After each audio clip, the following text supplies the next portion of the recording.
ओम शांति। शिव बाबा आत्मा को संपूर्ण पावन बनाने के लिए मन को शक्तिशाली, बुद्धि को दिव्य और संस्कारों को श्रेष्ठ बनाते हैं। आत्मा को संपूर्ण परिवर्तन कर देते हैं। कमजोर आत्मा को, बलहीन आत्मा को बलशाली बना देते हैं।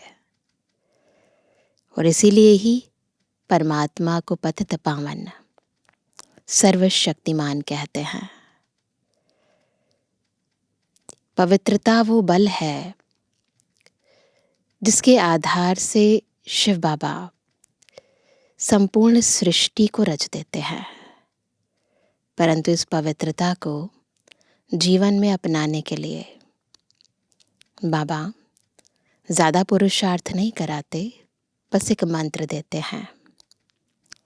मन को वश करने का मंत्र, जिसे श्रीमद् भगवत गीता में कहा, मन मना भव मध्याजी भव।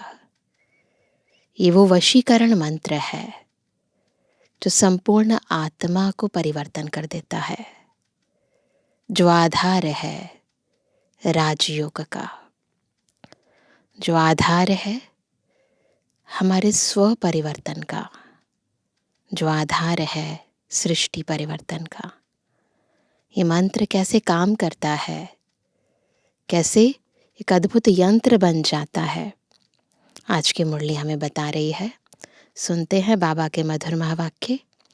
आज है 20 तारीख 20 नवंबर 2024। बाबा के महावाक्य हैं, मीठे बच्चे, मन मना भव के वशीकरण मंत्र से ही तुम माया पर जीत पा सकते हो। यही मंत्र सबको याद दिलाओ। न केवल खुद याद रखना है कि मुझे बाबा को याद करना है, अपितु दूसरों को भी याद दिलाना है। प्रश्न है, इस बेहद के ड्रामा में सबसे ज़बरदस्त लेबर्स यानी नौकर कौन कौन है और कैसे? ड्रामा में नौकरों का अपना रोल है, क्योंकि नौकर नहीं है तो सफाई कैसे होगी, और सफाई नहीं होगी तो एक्टर्स एक्ट कैसे करेंगे? उत्तर है, इस पुरानी दुनिया की सफाई करने वाले सबसे ज़बरदस्त लेबर्स हैं नेचुरल कैलेमिटीज़। धरती हिलती है, बाढ़ आती है, सफाई हो जाती है। इसके लिए भगवान किसी को डायरेक्शन नहीं देते। बाप कैसे बच्चों को डिस्ट्रॉय करेंगे? बाप बच्चों को डिस्ट्रॉय नहीं कर सकते ना। यह तो ड्रामा में पार्ट है। रावण का राज्य है ना, इसे गॉडली कैलेमिटीज नहीं कहेंगे। ये प्राकृतिक आपदाएं हैं, ईश्वरीय आपदाएं नहीं है, ये ध्यान रखना है। ओम शांति। बाप ही बच्चों को समझाते हैं, बच्चे मन मना भव। ऐसे नहीं कि बच्चे बैठ बाप को समझा सकते। बच्चे नहीं कहेंगे शिव बाबा मन मना भव, नहीं। यूं तो भल बच्चे आपस में बैठ चिट चैट करते हैं, राय निकालते हैं, परंतु जो मूल महामंत्र है वह तो बाप ही देते हैं। गुरु लोग मंत्र देते हैं, यह रिवाज कहाँ से निकला? यह बाप जो नई सृष्टि रचने वाला है, वही पहले पहले मंत्र देते हैं, मन मना भव। भक्ति मार्ग में जो रिवाज है उसका आधार है संगम युग। तो इस संगम युग पर बाबा ने हमें मन मना भव का मंत्र दिया। इसकी यादगार में, भक्ति में गुरु लोग अपने शिष्यों को मंत्र देते हैं। इसका नाम ही है वशीकरण मंत्र अर्थात माया पर जीत पाने का मंत्र। यह कोई अंदर में जपना नहीं है, यह तो समझाना होता है। बाप अर्थ सहित समझाते हैं। भल गीता में है, परंतु अर्थ कोई नहीं समझते। लिखा है ना श्रीमद् भगवत गीता में, लेकिन अर्थ कोई समझते नहीं है। यह गीता का एपिसोड भी है, परंतु सिर्फ नाम बदली कर दिया है। कितनी बड़ी बड़ी पुस्तक आदि भक्ति मार्ग में बनती है, वास्तव में यह तो ओरली बाप बैठ बच्चों को समझाते हैं, है ना। बाबा कोई पढ़कर नहीं सुनाते, ओरली सुनाते हैं। बाप की आत्मा में ज्ञान है, बच्चों की भी आत्मा ही ज्ञान धारण करती है ना। हम भी आत्मा, बाबा भी आत्मा। बाबा ज्ञान का सागर है, तो जब देह मिलती है तो बाबा में जो ज्ञान है वो मुख द्वारा उवाच करते हैं, बोलते हैं। हम आत्माएं भी सुनते हैं और हमारे अंदर भी ये ज्ञान धारण होता है। बाकी सिर्फ सहज कर समझाने के लिए यह चित्र आदि बनाए जाते हैं। तुम बच्चों की तो बुद्धि में यह सारा नॉलेज है। तुम जानते हो बरोबर आदि सनातन देवी देवता धर्म था और कोई खंड नहीं था। फिर बाद में यह खंड ऐड हुए हैं, तो वह भी चित्र एक कोने में रख देना चाहिए। जहां तुम दिखलाते हो भारत में इनका राज्य था, तो और कोई धर्म नहीं था। अभी तो कितने ढेर धर्म है, फिर यह सब नहीं रहेंगे। यह है बाबा का प्लान। उन बेचारों को कितनी चिंता लगी हुई है। तुम बच्चे समझते हो यह तो बिल्कुल ठीक है, लिखा हुआ भी है। बाप आकर ब्रह्मा द्वारा स्थापना करते हैं। किसकी? नई दुनिया की। जमुना का कंठा यह है कैपिटल दिल्ली। जमुना का कंठा है, वहां एक ही धर्म होता है। झाड़ बिल्कुल छोटा है। इस झाड़ का ज्ञान भी बाप ही देते हैं। तो यदि सृष्टि चक्र को देखें या झाड़ को देखें, तो आदि में है देवी देवताएं थोड़ी है ना। और कहाँ पर है? श्री लक्ष्मी नारायण का राज्य जमुना के कंठे पर है। तो बाबा कहते हैं चक्र का ज्ञान देते हैं। सतयुग में एक ही भाषा होती है और कोई भाषा नहीं होगी। तुम सिद्ध कर सकते हो एक ही भारत था, एक ही राज्य था, एक ही भाषा थी। पैराडाइज में सुख शांति थी, दुख का नाम निशान नहीं था। हेल्थ, वेल्थ, हैप्पीनेस सब था। भारत नया था तो आयु भी बहुत बड़ी थी। उस समय आत्माओं की एवरेज आयु बहुत ज़्यादा थी, 150 वर्ष थी। क्यों? क्योंकि पवित्रता थी। पवित्रता में मनुष्य तंदुरुस्त रहते हैं। अपवित्रता में देखो मनुष्यों का क्या हाल हो जाता है। बैठे बैठे अकाले मृत्यु हो जाती है। जवान भी मर पड़ते हैं। दुख कितना होता है। वहां अकाले मृत्यु होती नहीं, फुल एज होती है। पीढ़ी तक अर्थात बुढ़ापे तक कोई मरते नहीं है। तो कितना बड़ा कंट्रास्ट है कलयुग और सतयुग में। हम ही आत्माएं वहां थी, हम ही आत्माएं यहाँ है। तो कितना बड़ा परिवर्तन हो गया सृष्टि में भी और हम सब आत्माओं में भी। किसको भी समझाओ तो यह बुद्धि में बिठाना है, बेहद के बाप को याद करो, वही पतित पावन है, वही सदगति दाता है। तुम्हारे पास वह नक्शा भी होना चाहिए तो सिद्ध कर समझा सकेंगे।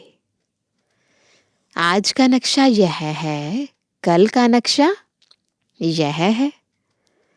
कोई तो अच्छी रीति से सुनते भी हैं, यह पूरा समझाना होता है। यह भारत अविनाशी खंड है। जब यह देवी देवता धर्म था तो और कोई धर्म थे नहीं। अभी वह आदि सनातन देवी देवता धर्म है नहीं। सारा सृष्टि चक्र देखो या झाड़ देखो, बिल्कुल क्लियर समझ में आता है ना। शुरू में क्या था, फिर क्या हो गया। यह लक्ष्मी नारायण कहाँ गए, कोई बता नहीं सकेंगे। कोई में ताकत नहीं बताने की। तो ज्ञान अपने आप में एक पावर है, तो किसी के पास ये नॉलेज नहीं है। तुम बच्चे अच्छी रीति रहस्य युक्त समझा सकते हो, इसमें मूंझने की दरकार नहीं। तुम सब कुछ जानते हो और फिर रिपीट भी कर सकते हो। तुम कोई से भी पूछ सकते हो, यह कहाँ गए। तुम्हारा प्रश्न सुनकर चकित हो जाएंगे। तुम तो निश्चय से बताते हो, कैसे यह भी 84 जन्म लेते हैं। बुद्धि में तो है ना। तुम झट कहेंगे, सतयुग नई दुनिया में हमारा राज्य था। एक ही आदि सनातन देवी देवता धर्म था, दूसरा कोई धर्म नहीं था। Everything new. हर एक चीज सतो प्रधान होती है। सोना भी कितना अथाह होता है, कितना सहज निकलता होगा, जो फिर ईंटें मकान आदि बनते होंगे। वहां तो सब कुछ सोने का होता है। खानियां सब नई होंगी ना। इमिटेशन तो निकालेंगे नहीं। जबकि रियल बहुत है, तो कितना बड़ा अंतर है। सतयुग में बिल्कुल सच्चे सोने के जेवर पहनेंगे, सोने हीरे जवाहर, है ना। इतने सारे धन धान्य से संपन्न होंगे देवी देवताएं, यहाँ तक कि महलों में हीरे जवाहरात जड़े होंगे। तो ऐसी दुनिया में हम जाने वाले हैं। और आज सोने का कुछ पहनो तो लूट कर ले जाते हैं। तो वह कहते हैं वहाँ इमिटेशन तो हो ही नहीं सकती, क्योंकि वहाँ पर रियल ही इतना ज़्यादा होता है। यहाँ रियल का नाम नहीं, इमिटेशन का कितना जोर है। इसलिए कहा जाता है, झूठी माया झूठी काया, झूठा सब संसार। संपत्ति भी झूठी है। हीरे मोती ऐसे ऐसे किस्म के निकलते हैं जो पता भी नहीं पड़ सकता कि सच्चा है या झूठा है। शो इतना होता है जो परख नहीं सकते हैं, झूठा है व सच्चा। वहां तो यह झूठी चीजें आदि होती नहीं। ना आत्मा झूठी, ना देह झूठी, ना फिर पदार्थ झूठे। विनाश होता है तो सब धरती में चले जाते हैं। इतने बड़े बड़े पत्थर हीरे आदि मकानों में लगाते होंगे, वह सब कहाँ से आया होगा। कौन कट करते होंगे ना। हीरे अगर लगाने हैं तो क्या करना पड़ेगा, स्टोन्स कोई भी लगाने हैं तो उन्हें कट करना पड़ेगा ना। तो इंडिया में भी एक्सपर्ट बहुत हैं, होशियार होते जाएंगे, फिर वहां यह होशियारी लेकर आएंगे ना। ताज आदि सिर्फ हीरों के थोड़ी बनेंगे, वह तो बिल्कुल रिफाइन सच्चे हीरे होते हैं। यह बिजली, टेलीफोन, मोटर आदि पहले कुछ नहीं था। बाबा के इस लाइफ के अंदर ही क्या क्या निकला है। तो बाबा के टाइम पर इतना निकला था और अब तो कितना निकल गया है ना। उस समय तो सोच भी नहीं सकते थे मोबाइल के बारे में, है ना, और इतनी सारी टेक्नोलॉजी के बारे में, एआई के बारे में। और अब तो देखो कितना सब कुछ बदल गया है। 100 वर्ष हुए हैं जो यह सब निकले हैं। वहां तो बड़े एक्सपर्ट होते हैं, अभी तक सीखते रहते हैं, होशियार होते रहते हैं। ये यूरोपियन कंट्रीज की बाबा बात कर रहे हैं। यह भी बच्चों को साक्षात्कार कराया जाता है। वहां हेलीकॉप्टर्स भी फुल प्रूफ होते हैं सतयुग में। बच्चे भी बड़े सतुप्रधान शुरूढ़ बुद्धि वाले होते हैं। आगे थोड़ा चलो, तुमको सब साक्षात्कार होते रहेंगे, है ना। वहाँ कैसे कैसे बच्चे होंगे, वहाँ के एरोप्लेन कैसे फुल प्रूफ होंगे, है ना। एरोप्लेन थोड़ी ना कहेंगे उन्हें, तो पुष्पक विमान कहेंगे। तो पुष्पक विमानों में मन की गति से उड़ान भरेंगे, है ना। तो वंडरफुल होगी हमारी वो दुनिया। जैसे अपने देश के नज़दीक आते हैं तो झाड़ दिखाई पड़ते हैं ना, अंदर में खुशी होती रहती है। अब घर आया कि आया, अभी आकर पहुँचे हैं। पिछाड़ी में तुमको भी ऐसे साक्षात्कार होते रहेंगे। बच्चे समझते हैं मोस्ट बिलीवेड बाबा है, वह है ही सुप्रीम आत्मा। उनको सब याद भी करते हैं। भक्ति मार्ग में तुम भी याद करते थे ना परमात्मा को, परंतु यह मालूम नहीं था कि वह छोटा है व बड़ा है ना। याद तो करते थे परंतु पहचान नहीं थी। गाते भी हैं, चमकता है अजब सितारा भ्रुकुटी के बीच में, तो जरूर बिंदी मिसल होगा ना। उनको ही कहा जाता है सुप्रीम आत्मा माना परमात्मा। उनमें खूबियां तो सब है ही, ज्ञान का सागर है। क्या ज्ञान सुनाएंगे? वह तो जब सुनावे तब तो मालूम पड़े ना। तुम भी पहले जानते थे क्या? सिर्फ भक्ति ही जानते थे। अभी तो समझते हो, वंडर है। आत्मा को भी इन आंखों से देख नहीं सकते हैं तो बाप को भी भूल जाते हैं। ड्रामा में पार्ट ही ऐसा है। जिसको विश्व का मालिक बनाते हैं उनका नाम डाल देते हैं और बनाने वाले का नाम गुम कर देते हैं। श्री कृष्ण को त्रिलोकीनाथ, वैकुंठनाथ कह दिया है। अर्थ कुछ नहीं समझते हैं, सिर्फ बड़ाई दे देते हैं। भक्ति मार्ग में अनेक बातें बैठ बनाई हैं। कहते हैं भगवान में इतनी ताकत है, वह हजारों सूर्य से तेज है, सबको भस्म कर सकते हैं ना। श्रीमद् भगवद गीता में भी दिखाते हैं ना, है ना, कि कैसे अर्जुन को साक्षात्कार हुआ विराट रूप का। तो उन्होंने कहा कि नहीं, अभी मैं इसका तेज सहन नहीं कर सकता हूँ, तो आप अपना ये रूप बाद में मैं नहीं देख सकता हूँ। तो फिर श्री कृष्ण अपने नॉर्मल रूप में आ गए। तो वैसे भक्ति मार्ग के अंदर अनेक शास्त्रों में इस बात के बारे में कहा गया है, लेकिन वास्तव में परमात्मा क्या है ना, कितनी शक्ति है और उस शक्ति को दिखाने का क्या तरीका है, वो जब बाबा खुद आते हैं तो हमें बताते हैं। तो बाबा भी कहते हैं भक्ति मार्ग में तो अनेक बातें बैठ बनाई हैं। कहते हैं भगवान में इतनी ताकत है, वह हजारों सूर्य से तेज है, सबको भस्म कर सकते हैं। ऐसी ऐसी बातें बना दी हैं। बाप कहते हैं मैं बच्चों को जलाऊंगा कैसे? कोई बाप अपने बच्चों को जलाएगा? यह तो हो ही नहीं सकता। बच्चों को बाप डिस्ट्रॉय करेंगे क्या? नहीं, यह तो ड्रामा में पार्ट है।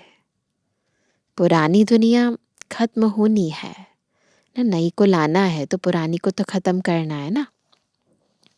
पुरानी दुनिया के विनाश के लिए यह नेचुरल कैलेमिटीज सब लेबर्स हैं। कितने जबरदस्त लेबर्स हैं। ऐसे नहीं कि उन्हों को बाप का डायरेक्शन है कि विनाश करो। ऐसा नहीं है कि उनको भी बाबा कोई डायरेक्शन देते हैं। नहीं, तूफान लगते हैं, फैमिन होता है, भगवान कहते हैं, है ना, भगवान कहते हैं क्या यह करो? नहीं, ये तो मनुष्य आत्माओं ने खुद ही प्राकृतिक आपदाओं को इनवाइट किया है अपने कर्मों से। तो जब प्रकृति का मनुष्य हनन करता है, उनको तंग करता है ना, उसको डिस्ट्रॉय करता है, अपवित्र बनाता है, तो फिर प्रकृति भी एक्शन का इक्वल अपोजिट रिएक्शन देती है। तो भगवान नहीं कहते हैं प्रकृति को कि ये करो, नहीं, कभी नहीं। ये तो ड्रामा में पार्ट है। बाप नहीं कहते हैं बॉम्ब्स बनाओ। ये सब रावण की मत कहेंगे। यह बना बनाया ड्रामा है। रावण का राज्य है तो आसुरी बुद्धि बन जाते हैं। कितने मरते हैं, आखिरीन में सब जला देंगे। यह बना बनाया खेल है जो रिपीट होता है। बाकी ऐसे नहीं कि शंकर के आंख खोलने से विनाश हो जाता है। इनको गॉडली कैलेमिटीज भी नहीं कहेंगे। यह नेचुरल ही है, तो नेचुरल कैलेमिटीज है। अब बाप तुम बच्चों को श्रीमत दे रहे हैं। कोई को दुख आदि देने की बात ही नहीं। बाप तो है ही सुख का रास्ता बताने वाला। ड्रामा प्लान अनुसार मकान पुराना होता ही जाएगा। बाप भी कहते हैं ये सारी दुनिया पुरानी हो गई है, यह खलास होनी चाहिए। आपस में लड़ते देखो कैसे हैं। आसुरी बुद्धि है ना, तो बुद्धि कैसी बन गई? असुर वाली। तो आपस में लड़ते हैं। जब ईश्वरीय बुद्धि है तो कोई भी मारने आदि की बात नहीं। बाप कहते हैं मैं तो सबका बाप हूं, हमारा सब पर प्यार है। बाबा देखते यहाँ है, फिर अनन्य बच्चों तरफ ही नजर जाती है, जो बाप को बहुत प्रेम से याद करते हैं, सर्विस भी करते हैं। यहाँ बैठे बाप की नजर सर्विसेबल बच्चों तरफ चली जाती है। अभी कभी देहरादून, कभी मेरठ, कभी दिल्ली। जो बच्चे मुझे याद करते हैं मैं भी उन्हों को याद करता हूँ।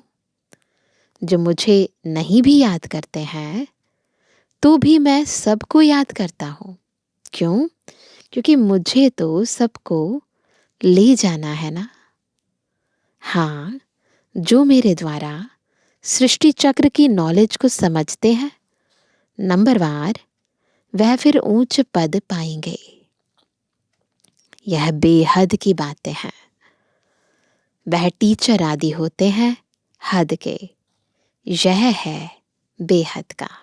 तो वहाँ पर भी क्या होता है? जो बच्चे कहना मानते हैं, जो टीचर का श्रीमत पर चलते हैं, श्रीमत तो नहीं कहेंगे परंतु टीचर की मत पर चलते हैं, जैसे वो डायरेक्शन देते हैं वैसे होमवर्क करके आते हैं, तो डेफिनेटली जो ओबीडियंट बच्चे होते हैं उनको सब प्यार करते हैं। तो बाबा भी ऐसे ही है, जो बच्चे कहना मानते हैं, श्रीमत पर चलते हैं या सेवा करते हैं, समाचार देते हैं, बाबा को बहुत प्यार से याद करते हैं, तो बाबा का भी प्यार जाएगा ना उन पर। तो बच्चों के अंदर में कितनी खुशी होनी चाहिए। बाप कहते हैं सबका पाठ एक जैसा नहीं हो सकता है। इनका तो पाठ था, परंतु फॉलो करने वाले कोटों में कोई निकले। कहते हैं बाबा हम 7 दिन का बच्चा हूँ, 1 दिन का बच्चा हूँ तो पुंगरे ठहरे ना। बिल्ली के छोटे बच्चे पुंगरे होते हैं ना, तो कहते हैं अभी तो बहुत छोटे हो। तो बाप हर बात समझाते रहते हैं। नदी भी बरोबर पार कर आए थे। बाबा के आने से ही ज्ञान शुरू हुआ है। उनकी कितनी महिमा है। वह गीता के अध्याय को तुमने जन्म जन्मांतर कितने बार पढ़े होंगे। वो जो दुनिया के अंदर श्रीमद् भगवत गीता है उसके अध्याय तो कितनी बार जन्म जन्मांतर पढ़े होंगे हमने। फर्क देखो कितना है। कहाँ श्री कृष्ण भगवान वाच, कहाँ शिव परमात्मा वाच। रात दिन का फर्क है। तुम्हारी बुद्धि में अब है हम सचखंड में थे, सुख भी बहुत देखा। 3/4 सुख देखते हो। बाप ने ड्रामा सुख के लिए बनाया है, न कि दुख के लिए। यह तो बाद में तुमको दुख मिला है, कलयुग के अंत में। उससे पहले तो नहीं, द्वापर में भी नहीं था इतना दुख। लड़ाई तो इतनी जल्दी लग नहीं सकती। तुमको बहुत सुख मिलता है। आधा आधा हो तो भी इतना मज़ा ना रहे, है ना। कम से कम 3/4 सुख तो मिले ना, तभी तो कहेंगे ना सुख धाम। तभी कहेंगे कि हमने बाबा से वर्षा लिया है।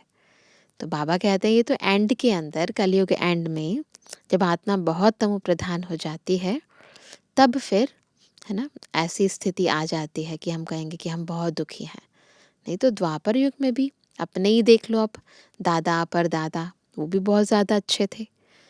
तो वो कहते आधा आधा हो तो भी इतना मज़ा ना रहे। 3,500 वर्ष तो कोई लड़ाई नहीं, बीमारी आदि नहीं। यहाँ तो देखो बीमारी पिछाड़ी बीमारियां लगी हुई हैं। सतयुग में थोड़े ही ऐसे कीड़े आदि होंगे जो अनाज खा लेवें। इसलिए उनका तो नाम ही है स्वर्ग। तो वर्ल्ड का नक्शा भी तुमको दिखाना चाहिए, तब समझ सकेंगे। असल में भारत यह था, और कोई धर्म था नहीं। फिर नंबरवार धर्म स्थापन करने वाले आते हैं। अभी तुम बच्चों को वर्ल्ड की हिस्ट्री ज्योग्राफी का मालूम है। तुम्हारे सिवाय बाकी सब तो कह देंगे, क्या कहेंगे, नेति नेति हम बाप को नहीं जानते थे। कह देते हैं उनका कोई नाम रूप देश काल है नहीं। नाम रूप नहीं तो फिर कोई देश भी नहीं हो सकता है। कुछ भी समझते नहीं। अब बाप अपना यथार्थ परिचय तुम बच्चों को देते हैं। अच्छा मीठे मीठे कहते जन्मवानी बच्चों पितृवानी बाप दादा का दिल जान सको प्रेम से नंबरवार पुरुषार्थ अनुसार याद वाली रूहानी बच्चों की रूहानी बाप दादा को गुड मॉर्निंग, नमस्ते नमस्ते नमस्ते। धारणा के लिए मुख्य सार है, पहला, सदा अपार खुशी में रहने के लिए बेहद का बाप जो बेहद की बातें सुनाते हैं उनका सिमरण करना है और बाप को फॉलो करते चलना है। दूसरा, सदा तंदुरुस्त रहने के लिए पवित्रता को अपनाना है। पवित्रता के आधार से हेल्थ, वेल्थ और हैप्पीनेस का वर्षा बाप से लेना है। वरदान है, सर्व प्राप्तियों को स्मृति में इमर्ज रख, सदा संपन्न रहने वाली संतुष्ट आत्मा भव। कैसे बनेंगे संतुष्ट? जब जो भी बाबा से प्राप्तियां हुई हैं उन्हें याद में रखेंगे, उन्हें स्मृति में रखेंगे और इमर्ज रूप में रखेंगे, है ना। तो जैसे इमर्ज करेंगे, अंदर से आत्मा संपन्न अनुभव करेगी और संतुष्ट रहेगी।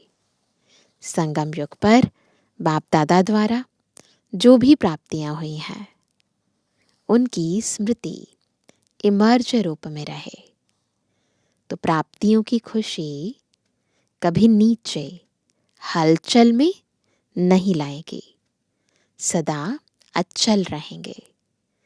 संपन्नता अचल बनाती है, हलचल से छुड़ा देती है। जो सर्व प्राप्तियों से संपन्न है वे सदा राजी, सदा संतुष्ट रहते हैं। संतुष्टता सबसे बड़ा खजाना है। जिसके पास संतुष्टता है उसके पास सब कुछ है। वह यही गीत गाते रहते। कौन सा गीत गाते हैं? कि पाना था वो पा लिया। स्लोगन है मोहब्बत के झूले में बैठ जाओ। कौन सा झूला? मोहब्बत का झूला। तो उसमें बैठ जाओ तो मेहनत आपे ही छूट जाएगी। इसलिए बाबा के प्यार में हर मुश्किल कार्य भी सहज अनुभव होने लगेगा। तो आज विशेष बाबा से मुझे क्या क्या मिला है ना, इन सब प्राप्तियों को, उन सारी प्राप्तियों को बार बार अपने स्मृति पटल पर इमर्ज रखेंगे। बाबा ने मुझे क्या क्या दिया, ये नया जन्म दिया है ना, ये पवित्रता का वर्षा दिया, नया संबंध दिया। तो क्या क्या मिला मुझे, संबंध में क्या मिला ना, सूक्ष्म प्राप्तियों में क्या क्या मिला, कौन से गुण मिले, कौन सी शक्तियाँ मिली, कितना ज्ञान मिला, उन सब को जैसे जैसे इमर्ज रूप में रखेंगे उतना क्या होगा, अंतर तक आत्मा तृप्त संतुष्ट अनुभव करेगी, है ना। फिर कोई कमी कमजोरी आपको खाएगी नहीं। तो बार बार दिन में कभी लिखो, कभी इमर्ज रूप में रखो, है ना। अच्छा, ओम शांति।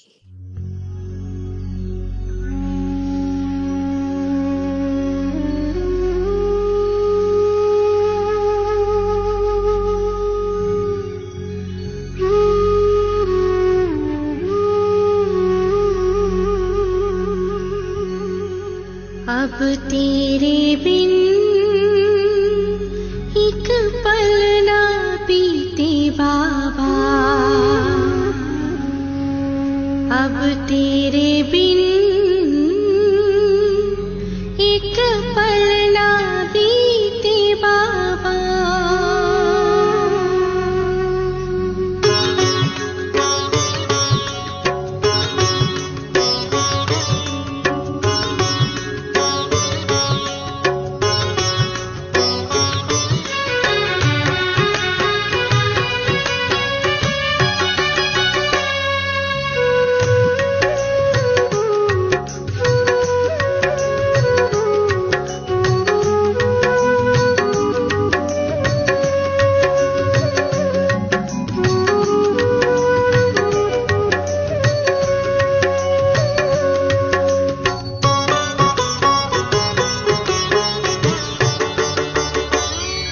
अब तेरे बिन एक पल ना बीते बाबा,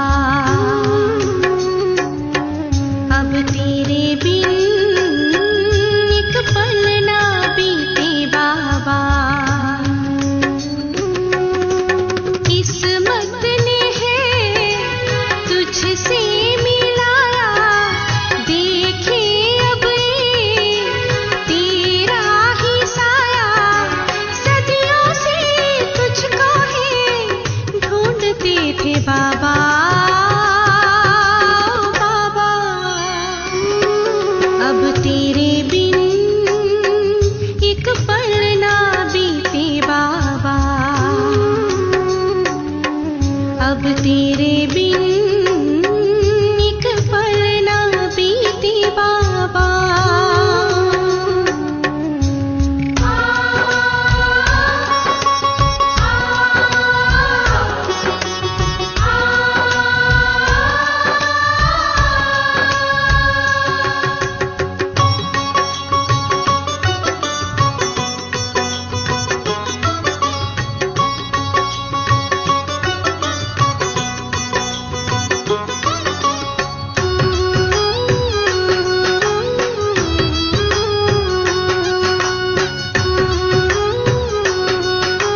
तुझसे मिलाया, देखे अब ये तेरा ही साया, सदियों से तुझको ही ढूंढते थे बाबा,